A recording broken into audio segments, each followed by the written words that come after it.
Hi, I'm Reverend Wendy Craig-Purcell here at the Unity Center in San Diego. Thank you so much for watching today. If you'd like to support the work that we do here, please consider making a contribution. Go to our website. It's easy to do. Thank you in advance for that contribution. Oftentimes, I think we look at people, or we think that people who are religious or people who are spiritual, and I don't believe that those are the same thing, but I believe that oftentimes we have a bit of a stereotype around people who are devoted to that way of life as being very serious, not very happy, and certainly not very much fun to be around. And yet Paul is writing to the early church, the early original followers of Jesus' teachings, and he's saying, hey, look, these are some of the signs of your awakening. These are some of the signs of a spiritual life. You will begin to express in this way and to feel in this way, and he includes joy as one of them. What happens to us as we go deeper and more consistently into our application of these spiritual teachings is we find that our old ways are in fact old ways. We find that to a certain extent, to use very religious terms, we feel as if we are born again. We feel as if we are born anew, born fresh, meaning that our old self is no longer present in the way that it was before. We are stepping into a new and fuller way of living and being. So this morning I want to share a few things with you and with myself as reminders, some things to remember about joy, and then a few ideas of how to practice and cultivate this quality even more. First important thing to remember is this, that we need to understand the source of joy and how it differs from happiness. I think sometimes people use those words interchangeably. How many of you think they are different, though? They're not quite the same, right? Joy and happiness are similar, and they're both wonderful experiences to have, but they're not exactly the same. To me, happiness tends to be more short-lived. Happiness tends to be in response to something.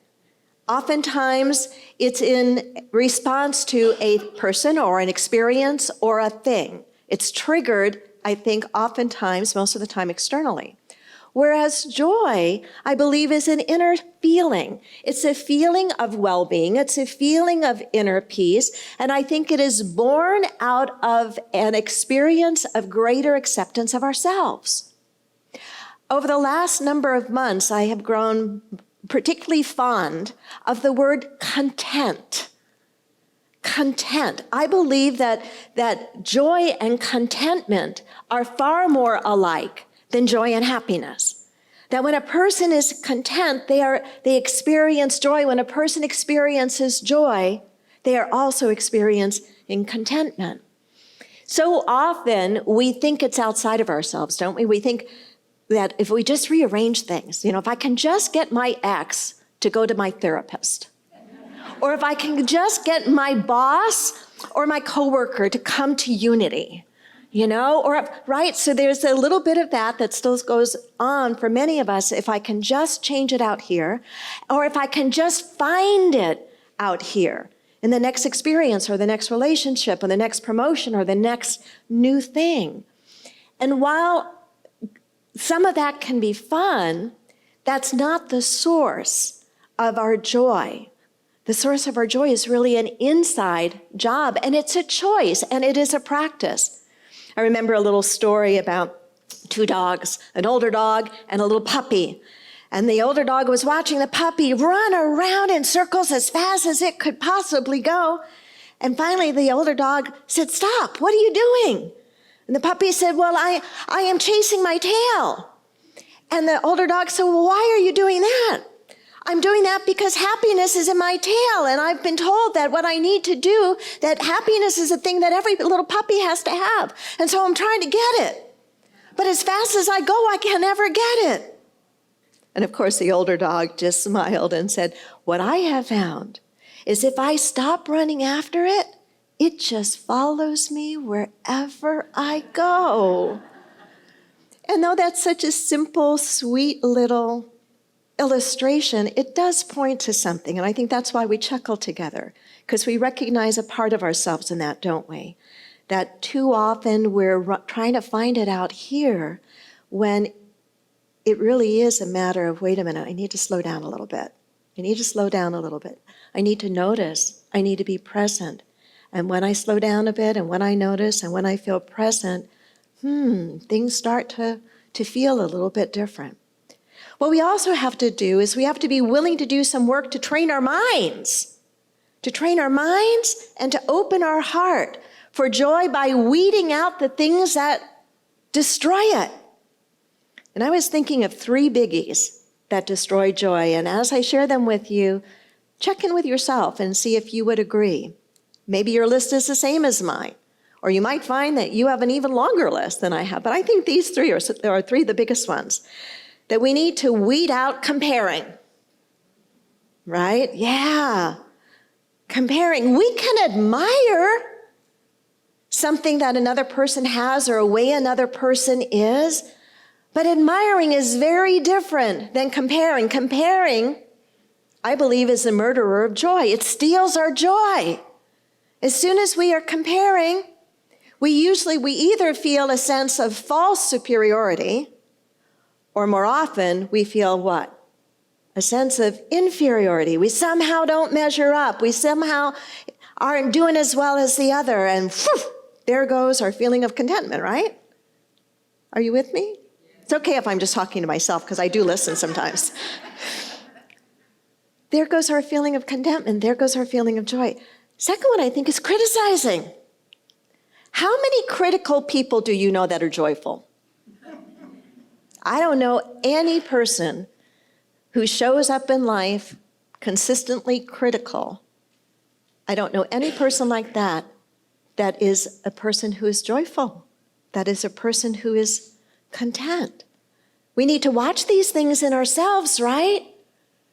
And when we notice them, not to add to them and make them worse by blaming ourselves or beating ourselves up internally, but with a bit of a sense of curiosity. I love the word curiosity, and I use it a lot for myself.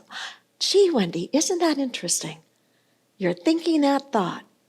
Gee, Wendy, isn't it interesting? You're holding or retelling that story. Isn't it interesting what you're judging right now or criticizing? I find that word, isn't it interesting? Curiosity is far more helpful to me than lambasting myself and doing a number on myself. So comparing, criticizing, and cousin to criticizing, I think, is complaining. How many of you rush toward people in your life who are complainers? We go the other direction, right? Right? We go the other direction. So part of cultivating joy, practicing joy, is noticing some of the things that get in the way and noticing them and doing something about them. Replacing them with habits and ways of being that help cultivate joy. I want to share 5 simple ones with you. The first one is pure unity, pure new thought, pure metaphysics, said very simply, but very effective. Always look for the good. Say that with me. Always look for the good. Turn to your neighbor and encourage them. Always look for the good. All right, I give you a B+. I'm going easy on you this morning. Always look for the good. Always look for the good. And keep on looking until you find it. If I told you that there was a check for $1 million payable to whoever found it somewhere in this room, would you look until you found it? Oh, I know you would. And so would I. Always, and my husband's, yes, you'd use it for the ranch. I know you would. Always look for the good. Always look for the good. I remember a little story about an older man who had 2 pockets in his coat. And one pocket he always made sure was sewed up really tight so nothing could ever fall through it. And the other pocket he allowed to have a hole in it. Go figure, right? And as he would go through the day, whenever somebody was critical of him or he got a bit of bad news or something was nasty, he'd write it on a piece of paper and put it in the pocket with the hole in it. And whenever something great happened that day, he would write something on it and put it in the pocket that didn't have the hole in it. And at the end of the day, he would empty out both pockets. And one pocket was completely empty. Which pocket was empty? The one with all the awful stuff that had happened during the day. And the pocket that was full was the one with all the good things that happened. The challenge is most of us reverse the pockets. Think about it. Think about it. How often, and I know I do this, how often do you have nice things said to you during the day and one not so nice thing? Or one not so nice tweet, or one not so nice email, and which is the one you hold on to? Right? We tend to. Some of us have surpassed that, but I think a lot of us still get hooked by that not so nice thing. We got to be like that old man. We got to put the things that aren't so nice in the pocket with a hole in it, so that at the end of the day, there's nothing there to rehearse. So always look for the good. The second, make gratitude an active daily practice. Make gratitude an active daily practice. Say that with me. Make gratitude an active daily practice. I am convinced you cannot sustain joy, you cannot experience contentment if you do not practice gratitude. They go hand in hand. People who have a genuine practice of gratitude, of appreciating what is working in their lives, what is working in the world, what is good. People who make that a practice to train themselves to notice and to name it, label it, talk about it. Those are the people who are absolutely through that activity cultivating the experience of joy and contentment in their lives. Gratitude is the path to joy. Say that with me. Gratitude is the path to joy. The third is to always keep a sense of perspective. Always keep a sense of perspective. Say that with me. Always keep a sense of perspective. I had a tough day on Monday. Mondays for me are marathon meeting days. From the morning until oftentimes the end of the day, I am in individual staff meetings, and then I'm often in group meetings or team meetings or sometimes very long meetings for our Stallion Oaks Ranch. And for me, that sometimes is a challenge because I've got so much of what I call Wendy's work for the church that is postponed until I complete all these meetings. And as I was leaving Monday, I noticed I didn't like the mood I was in. Do you ever notice you don't like the mood you're in? It's easy to notice when you don't like somebody else's mood. But do you notice when you don't like your own mood? You go, I don't like who I am right now. And I was so grateful for the things that I have attempted to consistently practice and to learn over the years. And one of them is to challenge myself and ask myself, is whatever is going on in my life right now, is it a first world problem or a third world problem? Meaning, is it really a problem? Or is it more of an inconvenience, an annoyance, something frustrating? Third world problems are big problems. They are life and death problems. And I know that sometimes in my own getting into stuff in my life, I can act as if what's going on is actually bigger than what it really is. Can any of the rest of you relate to any of that? Right, so always keep a sense of perspective. I have spoken from this platform any number of times saying that I believe that perspective is actually a spiritual discipline and practice, right along with non-judgment and loving kindness and forgiveness and so many of the things that we very easily think of in terms of as spiritual practices. I think perspective is absolutely a key one. There was a man in Budapest who went to his rabbi to get some help. He went to his rabbi complaining to his rabbi saying, we in my family are living in unbearable conditions. There are 9 of us living in a very, very small house. It is horrible. What can we do? And the rabbi says, go home, untie your goat, and bring the goat into the house. The man says, you have got to be kidding. There are 9 of us in the house. Bring my goat into the house? The rabbi says, yes. Go home, bring the goat into the house, and come back in a week. The man comes back in a week, and he says to the rabbi, you are crazy. It is unbearable. There are 9 of us in the house, and a goat. It is filthy. It is smelly. It is chaotic. The rabbi says, go home and let the goat out and come back in a week. You know where this is going. He comes back in a week radiantly joyful. He says to the rabbi, it's a miracle. Life is wonderful. We are so happy. There are only 9 of us in the house. We laugh because we what? We recognize ourselves in the story. We recognize ourselves in the story. So always keep a sense of perspective. And when you find yourself losing it, think of a goat.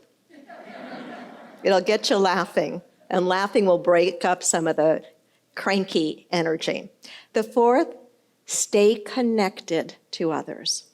Say that with me. Stay connected to others. I just finished the 3rd of our Super Soul Saturdays, which was an event that I had created in my helping our gatherings for good here at the church to try to raise money for a roof. And this particular Super Soul Saturdays gathering was for women who had bid on the opportunity to come and spend time with me and with each other in my home.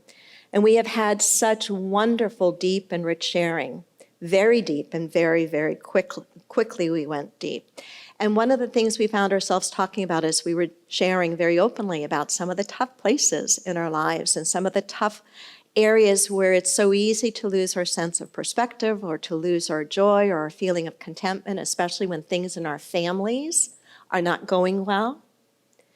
I found myself sharing this practice with the group because as I'm working through some tough things in certain relationships in my life, I am finding that while I cannot do anything external to change those relationships, all I can do is step back, let go, and yet still stay connected. And what I mean by staying connected is staying connected in the heart, always keeping a door open, always being able to hold the highest and best. And when we can stay connected with each other no matter what, we will find that there is in us a growing sense of contentment and a growing sense of joy that will allow us to be a magnet to vibrate at a higher level and begin to soften the difficulties in our lives. So stay connected. And the very last is that every day do something for your soul. Every day, do something for your soul. Say that with me. Every day, do something for your soul. Let me ask you a question. Do you do something for your body every day? You should, that's quick yes. You do many things every day for your body. Did you eat anything today? I won't get any more personal than that. We do stuff for our physical being many times every single day.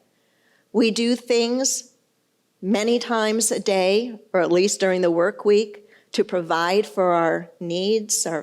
We work to earn money, to be able to have a roof over our head, blah, blah, blah.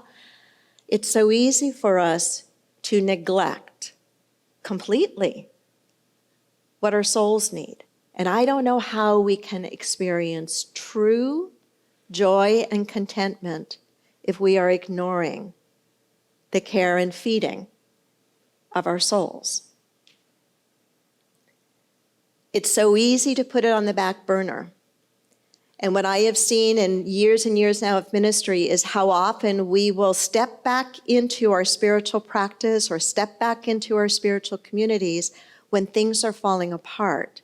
And I'm glad that we do, but I often wonder, gee, if we stayed the course and cared for our soul life's well-being, not just paying attention to it when our life is falling apart, but on a consistent basis. That we said, in the same way I make room for everything else in my life, I'm going to make room for my soul. I'm not going to let anything keep me from doing the one or two things every day that lift me up on a soul level. I don't know exactly what those are for you. I hope you know what those are for you. And more than hoping that you know what they are for you, that you commit yourself to doing them. When Jesus talked about seeking first the kingdom of God and all these things would be added unto you, he's talking about the inner life. He's talking about the inner life, caring about your inner life. So it's so easy today, really. We have I don't have one of those Fitbit devices or Apple Watches, but we can make our phones go off to remind us to meditate or to write in our gratitude journal. We have guided meditations in every language and every style for free at a fingertip. It's so easy, but we have to make the decision that we're no longer going to put the care and nurturing of our soul on the back burner. We're going to pull it out to the front. We're going to put it front and center. And that as we do that, we will find that all the other things in our life, oh my goodness, they start to work a little bit better. And then they start to work a whole lot better. So in closing, just a couple of reminders. Joy does not simply happen to us. We have to cultivate it every day. You might begin by simply using an affirmation. I choose joy. I choose joy. And secondly, joy is the infallible sign of the presence of God. God bless you. Many people enjoy Reverend Wendy's talks and meditations and aren't able to attend the Unity Center in person. If you're part of our extended family from around the world and would like to help support the Unity Center, please go to our website or download our free app, which offers even more ways to connect with the Unity Center. Namaste.